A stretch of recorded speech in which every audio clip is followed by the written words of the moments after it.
Since the Tiny Glade demo released, I've pretty much been hooked on it. And in the last video, it was really just my first impressions of the game and my initial take on it. Since then, I've seen people on YouTube create some pretty intricate and awesome looking things that really made me feel like I'm the least creative person playing this game. But I've been able to come up with a short list of tips to help with your building in Tiny Glade, which ultimately I think will make some people just enjoy the game that much more. So remember to like this video and hit the subscribe button if you enjoy this. Let's get into the list. Break up the symmetry. The first thing on this list, and the first rule I sort of live by in any building game, is to just try not be so symmetrical with my builds. It seems to go against what conventionally might look aesthetically pleasing, but breaking up the symmetry, in my opinion, really gives these builds their organic look and aesthetic. And especially in this game, they encourage you to be a little unconventional with building, given that you can change and adjust the terrain.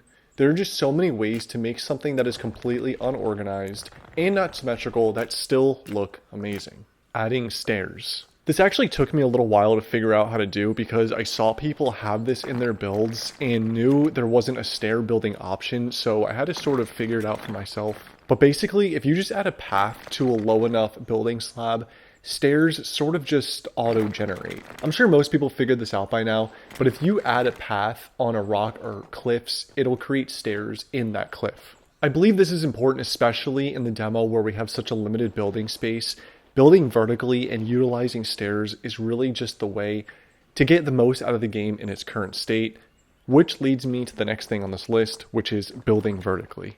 Now, since this is just a demo for Tiny Glade, like I said, the space we have to work with is actually very limited. Maybe this is to keep us excited for the full release, but regardless, it affects how I play the game right now and means I need to make the most of the space that I do have. The demo forces you to get creative with this small circle and utilizing vertical building, whether that's using taller towers or modifying that terrain to make hills or cliffs bigger. I've noticed that when playing, some of my personal favorite builds have been after making a cliff and having a building sort of hanging off the side of it, while having paths that lead to it or just surrounding it with other hills or cliffs. Vertical building really gives a little bit more of a dynamic feel, and I highly encourage giving it a try. Left click for controls. Maybe I'm just an idiot and didn't figure this out right away, and I probably should have put this first on the list, but it actually took me a couple of times playing the game to figure out what each of these controls actually do.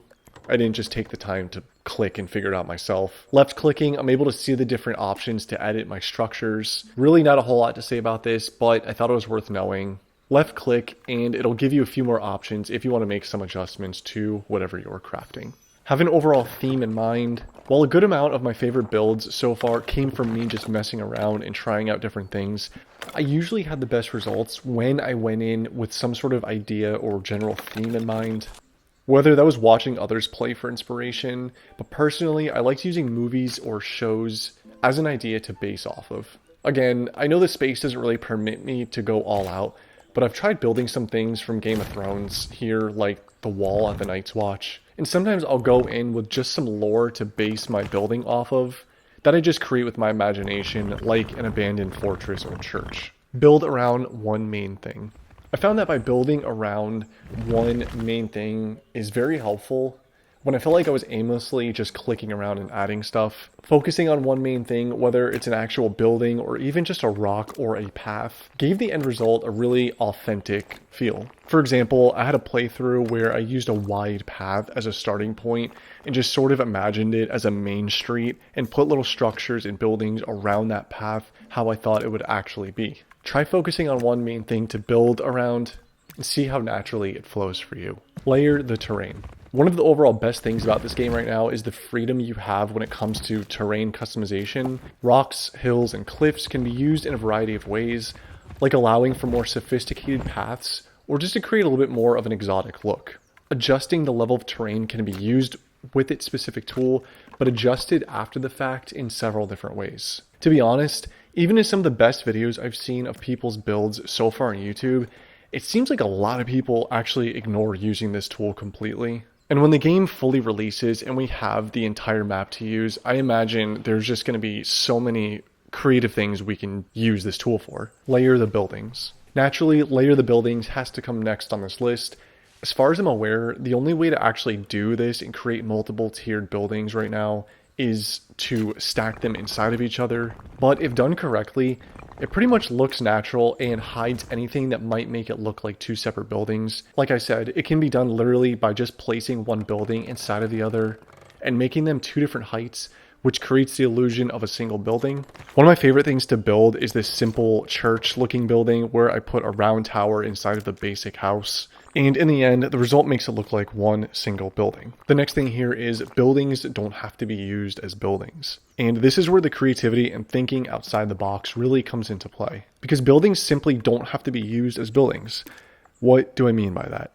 Well, for example, the houses can be adjusted to turn into a gazebo, an arch, or even a sort of patio or courtyard area. I've seen people cut single pieces of fences out to make statues or monuments, and the round tower building can be turned into an abandoned lookout or archer's tower, without any archers, of course. I'll admit, the first hour or two I was playing, I felt like there really wasn't a lot to do or build, but this game goes a little bit deeper than what you see initially on the surface, at least it does to me. Once I was able to see past just the few tools I had and realize they can be used for a lot more, I started to have a lot more fun and create a lot more with these said tools. And the last thing on this list is to just practice. Just like any creative building or any game at all, skill comes with practice and just spending time playing around with the tools at our disposal. And like I just said a minute ago, once I put a little bit of time into this game, I noticed that there's a lot more to do than I initially thought. Even in its early demo stages, there's a lot of fun and creativity to be had. Comparing my builds from day one of the demo to now, there's a dramatic difference, and that's just from starting the game and messing around when I wanted to relax. Obviously, Tiny Glade is still in its demo, and we are supposed to have a lot more features when it comes out in Q3 of this year. I'm really looking forward to playing the full game and seeing what everyone is able to create. I know that there's more fences and even water coming in the full release, so that should be interesting. Anyways, let me know if you guys have any additional tips. Leave them down in the comments if you can think of any. I'd love to hear if I'm missing out, which I'm sure I am. And if you did like this video, be sure to subscribe, and I will catch you in the next one.